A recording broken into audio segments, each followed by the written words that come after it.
أعوذ بالله من الشيطان الرجيم. بسم الله الرحمن الرحيم، والصلاة والسلام على أشرف المرسلين. جمرادي وبشر الذين آمنوا وعملوا الصالحات. آل محمد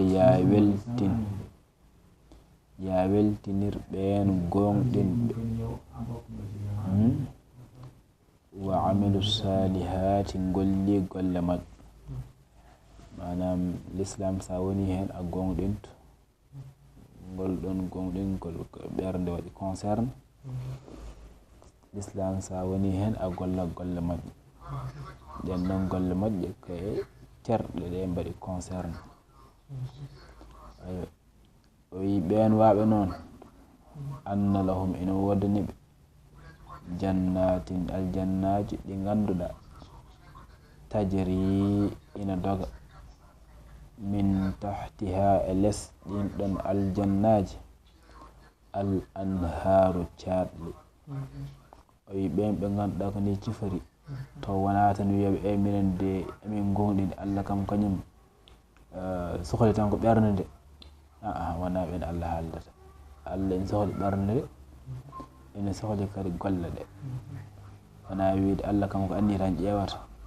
eyi anni e kañum mahata gollal, sabu ko ma gollal wooda no anni e fuddo wodde. so wi gollal ala anni ala ɗon nafoore. wadde sa gonɗini a golloto, sa anniyima golla ko gandiɗa ko. fami wona wiide min komi julɗo tan aywa mi haali ɗon min juuloyta mi horata mi watta haydara mbiya après Allah kañum sohli tan ko ɓernde nde. ɗum ko haala pijowo. kono neɗɗo Allah wi ko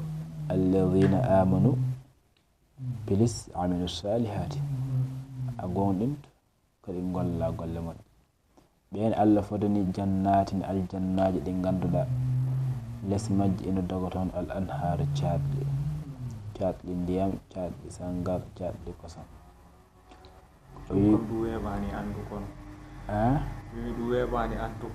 ɗum weeɓani famde holno waɗira ɗum minal ghaybiyat. hadihi l ashiya minal ghaybiyat.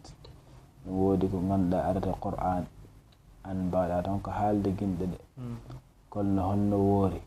holno sifori, holno waɗira. ɗum ko minal ghaybiyat, manam ko gandal ngal Allah hertori. wadde eɗen godini en tan eɗen gandi kam ko hunde welde. a joguima galle ma aljanna yooɗi, an ko jahanɗa aɗa soodiya kalisa sangaraji baruji, gaddanɗa ɗo sangara mo ganduɗa oɗo sangara sa yari ɗum a mandilta ko dakam mi dañca hen. gadɗa jumri ndi ganduɗa sa yari ɗum a tampata. gadduɗa kosam ɗo ganduɗa sa yari ɗum ayo ɗum ɗon manam koye nemaji Allah. aywa saabu eɗen aduna ɗo tan ene jeeya e nemaji. jomum jogo galle, jogoɗa piscine e nder galle maɗa, ina yotna ɗum. wi noon kullama ruziqu minha, so ɓen jeehi to aljannaji to, kala foof nde ɓe garzigina toon min samaratin e ɓesnore risqan, ɗum wona arsuga mabɓe. so ɓe dokkama toon yeru pomme walla banana walla raisin, qaalu ɓe mbiya e Allah kam kañum ko hokkata en ɗo ko ɗum en dañi ɗum en jogino ɗum to aduna to. qaalu ɓe mbiya hada alladi ruziqna min qable. ɗum kam ko ɗum ɗo tan min ñamano to aduna to. ɗum kam ko gotum. kono wo uto bihi mutashabihan, so ɓe gaddanama pommuji ɗin ɗon firwiji ɗin ɗo ɓe ñaami, ɓe jiyat on taka mbadi ɗi nandi, kono guu o ene serti. fami guu pomme aduna o ene serti e guu pomme aljanna. ma andu foof kay neɗɗo kala fof ko wonno aljanna sa yeehi toon ma andu foof. mana ay haala mana a wattatake lavage cerveau. manam ma tesko an ko gonɗa aduna ko mbaɗanɗaga kewanɗaga ɗum adamma yettude Allah. ɓe ganduɗa wonɓe jeygol ɓe kadi ɓe ma tesko ko gonɗa ganduɗa hoorema nimsa. saabu sa yi neɗɗo ene nimsa ko ande ko mbaɗanta ko mbanɗa ko fewani siftorto ko mbanɗa ko aywa wala hum ina wodaniɓe fiha e nder aljannaji ɗi azwajun si ko rewɓe ma dañ joom galleji en ɗi ganduɗa ko ɓe wurdunoɓe ga sey noon ko worɓe ma dañ toon suddiɓe woɓɓe taw ko mutahharatun suddiɓe ganduɗa walla mutahharatun suddiɓe ganduɗa ko laɓɓinaɓe manam ɓe jiyata elle ɓe jiyata hayde ɓe jiyata nifas ko laaɓɓe ete hay goto meeɗa numde ɗumen wahum fiha ete ɓen ɗo aljannaji he khaliduna keɓe sasoɓe alkhuld woni sa yeehi toon a wonta a yaltata wi inna allaha aɗen sahaji an aɗa yahata jiɗa nosde seeɗa jaha naata restaurant ji naata hôtel aji ayi aɗa nemo toon ko woni fo aɗa ñama kono caɗele ɗe ɓoyi fof ka jaltoho kono sey noon ko noosu gonɗo aljanna on ko noosul khulud ala yaltude inna allaha ayna allah la yastahyi o hersata an yadriba nde o waɗata mathalan yeru ma ba'udatan e ɓowngu fama fawqaha e ko ɓuri ɓowngu allah ɓowngu e ko ɓuri ɓowngu fof foti e muɗum fof ko tagore makko sabu yimɓe ɓen jiirata ɓowngu ko hunde nde ganduɗa ko tagore famɗude ala nafoore kono noon ɓowngu saɗa tesa ko ɗum hikmaji kewɗi nani hen ɗo kam anne sa laari o ayan manam a horoto andu ko taki fof mana o deeɓi ayo elle baɗɗo jekki jekki rek addi hunde on addi hunde won aɗan qur'an manam wala shay yani tasalsulu mawdu'i hada manam ahyanan tatadakhal al mawdu'at aɓe ummoyoga naataga ummoyo naataga ɗum ko non qur'an sifori jiila e defte ɗe lirata yani babum fi kaza babum fi kaza babum fi kaza o faslun fi kaza faslun fi kaza kono qur'an ala bab ala faslu ala joni joni nadde aljanna joni joni naata e jeygol joni joni naata e aduna joni joni jaaha e laakar joni joni jaaha ko arata ko arani taw e ko yewtono qur'an ko noon siforto aɗen mo haalande ɓen ɗo ɓe ganduɗa ko holɓe allah kono ha joni sa ƴeewi qur'an kañum ko tellorto ko hasbal haaja woni nelaɗo haalante hunde namde hunde o wasa andude allah tellina aya jabto hen walla hadas wooda allah tellina aya kala yo hadas on ɗo fami ɗo noon allah woni kay fiide yeru mo ganduɗa omo waɗa hen tahaddi heferɓe ɓe ganduɗa ɓen ɗon jiirata ɗum ko ru'ya salbiya kono amma al mu'minun jiirata ɗum ko ru'ya ijabiya ɓe mbi allah kam kañum ko yahata ina waɗa misaluji e ɓooli en o wi allah noon kañum hersata fiide yeru e ko ganduɗa ko e ɓowngu walla ni ko ɓuri ɓowngu a faami o wi noon on ɗon yeru fa amma alladina amanu so tawi ko yimɓe gonɗinɓe ɓe fa ya'lamuna maɓe gandu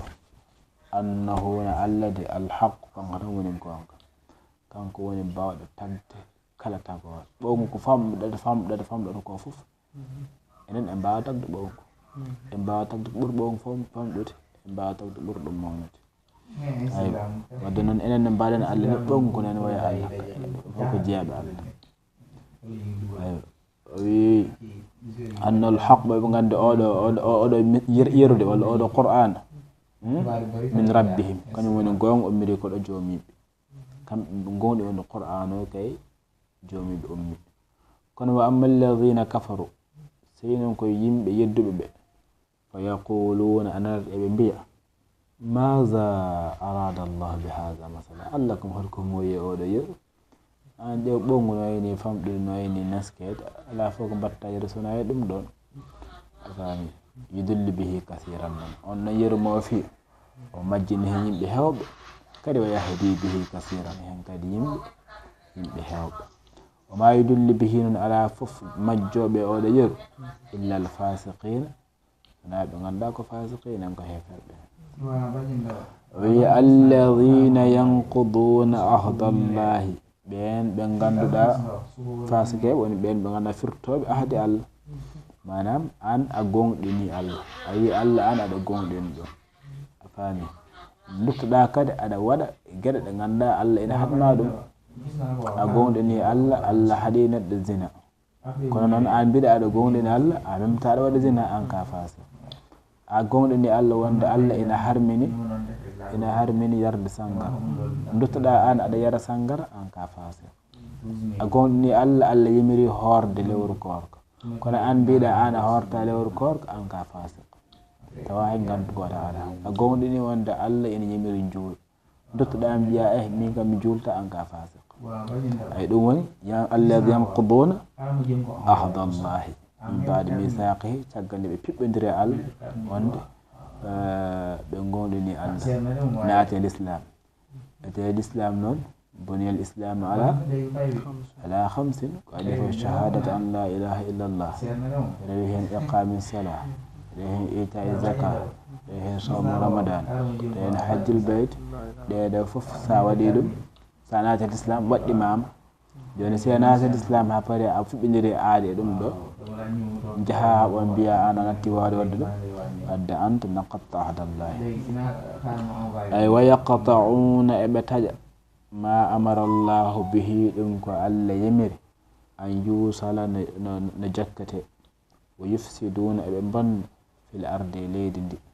ay ulaika ne ɓen yimɓe humul khasiruna ɓen goni yimɓe pertuɓe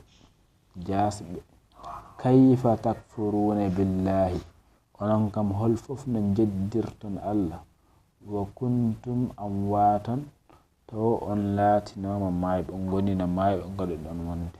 fa ahyaakum caggal ɗum o wurtini on taɗen neɗɗo lasli muɗum ko almawtu ko wasde wodde neɗɗo adiri ko wasde wodde caggal nde mbasɗa wodde nden Allah wurtinma caggal ɗum kadi fa ahyaakum o wurtinma summa yumitukum o warti on konngol woni ngol maygol ngol mayeten e nder aduna he gubbeyɗen to kabareji caggal ngol ɗon maygol summa yuhyikum wurtina on kadi summa ilayhi turja'un duttoɗon e jomiraɗo on lamdaro wi huwa allazi kanko Allah kanko woni on mo ganduɗa khalaqa lakum o tagani on ma fil ardi ko woni leydi ndi kala jami'an dendagal mum summa caggal ɗum istawa o foti ila samai asman he ɗo noon summa stawa ila samai an pamirta tan ka istawa ila sama kono ananotako kayfa fa sawwahunna o fondi asamanuji ɗi sab'a samawatin asamanuji jeeɗiɗi ɗone sab'a samawatin en ganda ko holno samawatuji ɗiɗon mbayi enen o wi tan ko sab'a samawati wadde gonɗinen tan ko sab'a samawati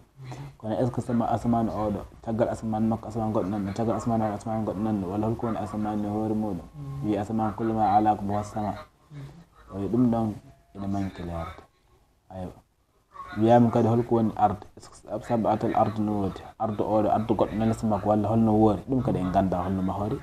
ete science ha joni turbani holno woori enen en gonɗin tan wonde o mahi o wi sab'a samawatin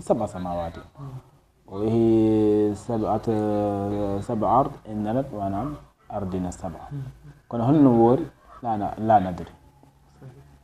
o wi noon Allah kanko hono kanko bi kulli shay'in kala hunde alimun ko ganduɗo kanko woni ganduɗo kala hunde kanko biɗo nono omo andi holno ɗum woori kono noon enen noon nde wonno ala ko dokkeɗen e gandal wama utitu min al ilmi illa qalilan enen en jondi kiddu tan eko haali en ko aywa o wi noon jaran e tafsir he wa ida kana al wa'id sabiq si tawi fodore ardinde lil kafirina wadde ɓe mbiyata fodore mbiyaten ko cappanogol alwaid mbiyen cappanogol lil kafirina wonande hefer alani hunaka farqu bayna fodore wa cappanogol fodore woni poɗanɗam waɗantanmo ko moƴƴi kono cappanogol noon ko cappiniɗam waɗandemo ko boni o wi fa bashir ya weltin ayyuhannabiyu an annabi o ya weltin almuminina julɓe billahi walla gonɗinɓe allah alladina ɓen gonɗinɓe allah ɓe ganduɗa yamaluna eɓe gollati gueɗe moƴƴe bima yasurruhum ɗum ko ganduɗa ene weltineɓe min jannatin e aljannaji ɗe ganduɗa tajri ina daga al anharu catli min tahti qusuriha e less ha joni paleji mabɓe wa ashjariha e less leɗɗe mabɓe kullama utimu kala foof ndeɓe ñammina min thimariha e ɓesnoje ɗen ɗon ɓesnoje aljannaji ɗi attayiba ɓesnoje ɗe ganduɗa ko ɓesnoje belɗe rizqan ina woni arzuga wonande ɓe tannana qaalu eɓe mbiya min shiddati shabahi e cattugol nannugol e ɓesnoje ɗen ɓe ñamanno toon to duna bi tamari dunia barki allah ko mo dara way pelini ana baɗa bayiruɓe bi simari dunia e ɓesnoje aduna ɗen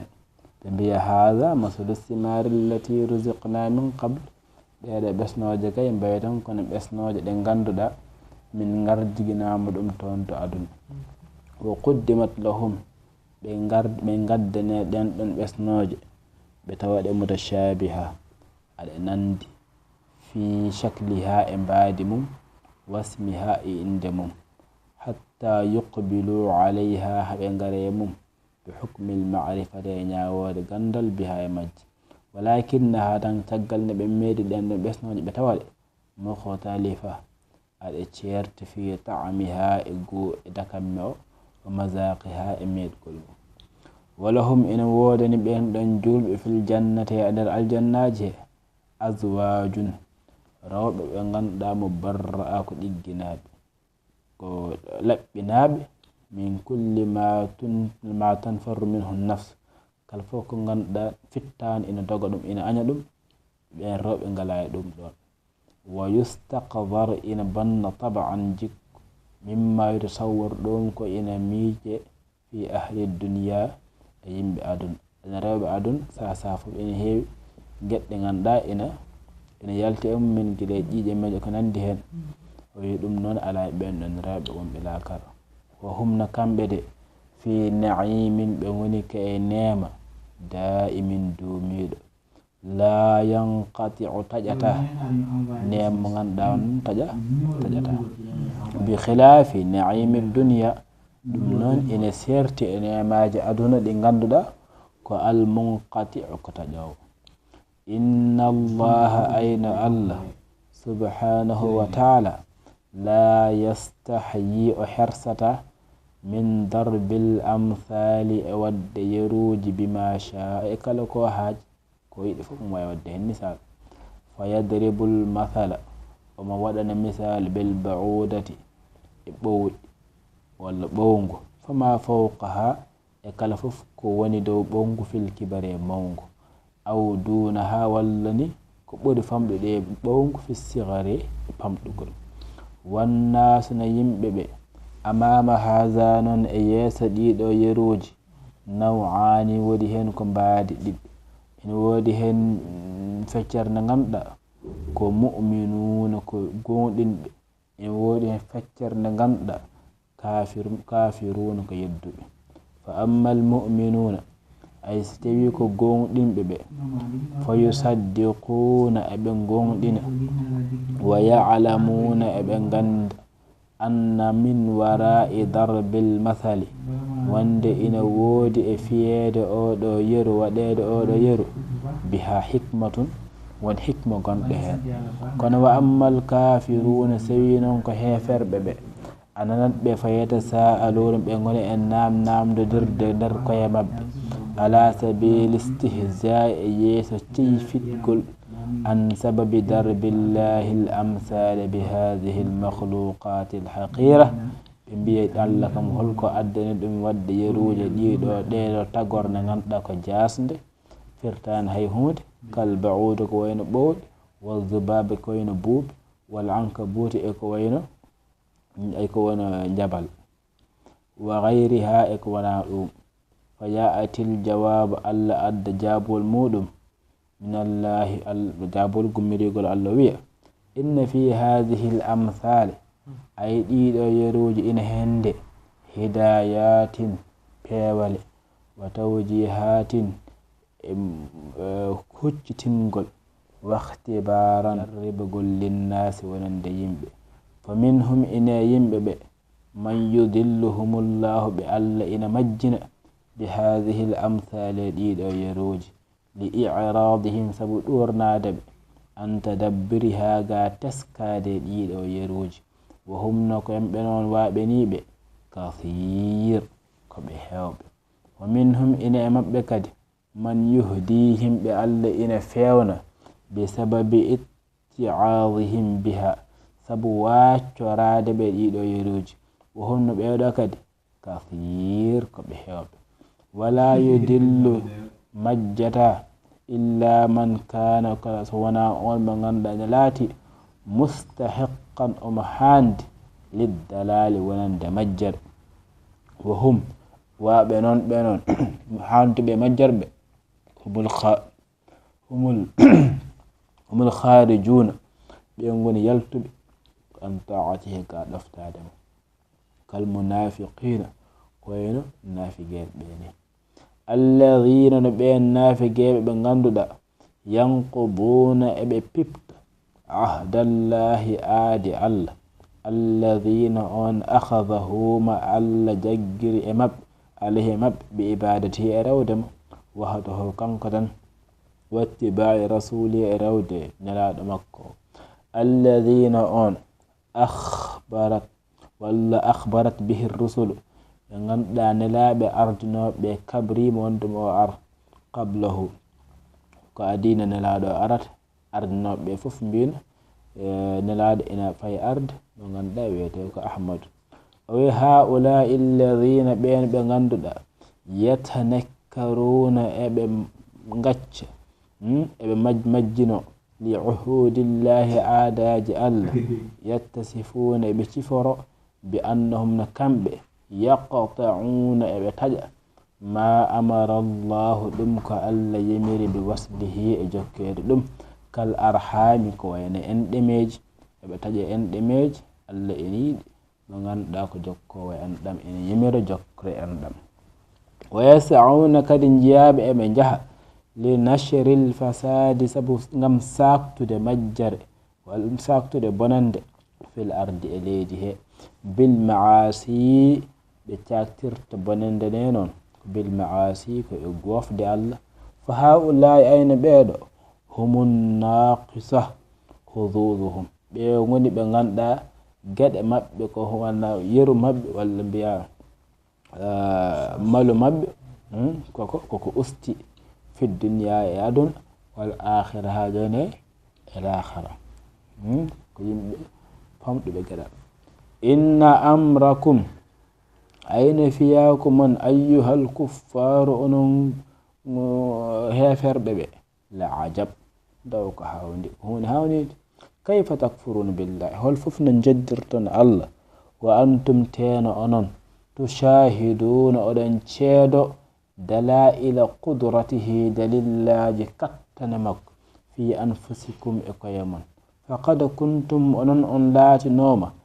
adaman kon wasnoɓe la shay'a hay on gonani hay hunde fa ansha'akum o fuɗɗi on o tagi on wa ahyaakum o wurni on thumma huwa caggal ɗum kanko yumitukum woni barowo on almawtata thaniyata mayre ɗimmira nde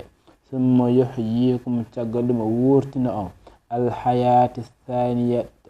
gurdam miwal ngal thumma yurji'ukum caggal mo ruttina on ilayhi fewde makko ngam li yuhasibakum hawa hasba on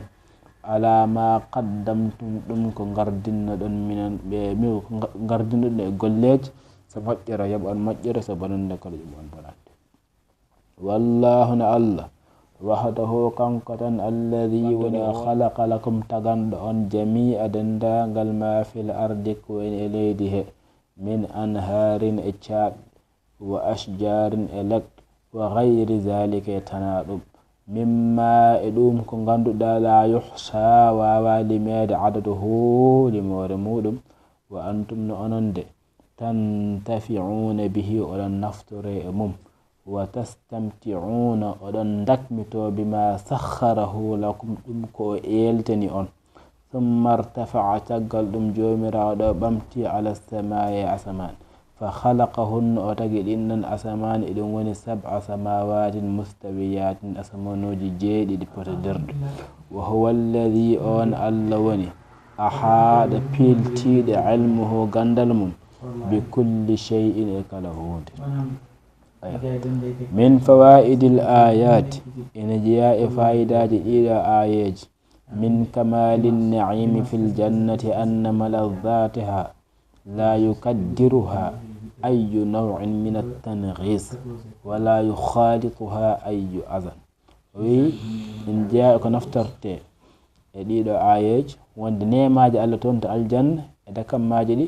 ala fof ko wawi wuddinde ɗum la yukaddiruha ayu naw'in min at-tanghis ala fof bonande wawno wuddinde dakammaji ɗin ɗon nemaji ala fof kadi ko wawi jillude ɗum e to ko ganduɗa ene bonna nemaji ɗin ɗon al amthalu allati yadribuha allahu taala la yantafi'u biha illa al mu'minun li'annahum hum alladhina yuriduna al hidayata bisidqin wa yatlubunahu bihaqqin o yeruji ɗin ɗi ganduɗa allah ina waɗa ɗumen ala fof naftortore ɗin ɗon yeruji so wona julɓe saabu julɓe ɓe woni yiɗɓe peewal ɓe woni ɗaɓɓoɓe gonga min abrazi sifatil fasiqina naqdu uhudihim ma'a allahi wa ma'a al-khalqi wa qat'uhum lima amara allahu bi waslihi wa sa'yuhum bil fasadi fil ardi ene jeeya e sifaji nafiqeɓe sifaji fasiqeɓe ɓurɗi feeñde ko piptugol aadi wonde allah piptugol aadi wonde tagore mumde e tajjaɓe ɗum ko ganduɗa allah yimiri ɗum ne jokkate ko wayno enɗemeje yaaduɓe kadi ko noon kadi bonnude e leydi nde bonnude leydi ɗiɗo sifaji ɓuuri feñde sifaji nafiqeɓe o wi ene jeeya ko naftarte ɗeɗo ayeji al aslu fil ashyai al ibahatu wattaharatu li anna allaha taala imtanna ala ibadihi bi an khalaqa lahum kulla ma fil ard o wi ene jeeya ko naftarte ɗeɗo ayeji woni lasli eko allah windi ko ñamete walla ko hutorte ko dagagol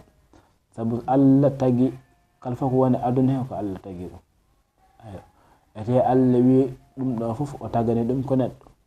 joni so wona tan aya telli harmini hunde e ɗen ɗon gueɗe hunde nde dagoro tan hunde nde dagoro tan kala fof ko ñamete ko hutorte ɓa tan ala fof nassu